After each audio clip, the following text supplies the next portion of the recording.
मुझे लगता है कि आप जी न्यूज पर बता गए, आपको सीधे वहां पर बताना चाहिए था, रोहित शर्मा के कान में। इनके पास ही है वो तोता, ये बता नहीं रहे हैं। नहीं यार, मैंने उसकी इनिंग्स देखी थी सेमीफाइनल में। वो छोटी कटे अच्छी मारता है, छोटी बैट जी। के, और अच्छे छोटे छोटे ड्राइव मारता है। लेकिन शामी के आगे वो रो पड़ा था। जी ट्रेविस हेड ने शामी के आगे रो पड़ा था कि मुझे जान छोड़ दो, मैं मर जाऊंगा, मुझे बॉल लग जाएगा। लेकिन ऐसा नहीं हुआ, जी अनफॉर्चुनेटली और फॉर्चुनेटली। ट्रेविस हेड ने आपके स्पिनर को न्यूट्रलाइज करना था, उसने किया, क्योंकि यहाँ पे स्पिन होना नहीं था बाद में।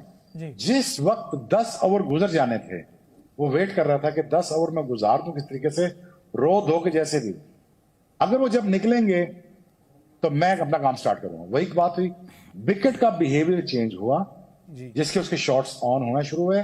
जैसे जैसे विकेट पुराना होता गया, ओस आती गई, ड्यू फैक्टर आता गया, हिंदुस्तान की बॉलिंग में सीम खत्म होती गई, ट्रेविस हेड के शॉट्स खुलते गए और रन्स फ्लो में आना शुरू हो गए। जब एक पार्टनरशिप लगी, उस पार्टनरशिप में छोड़ा ही नहीं।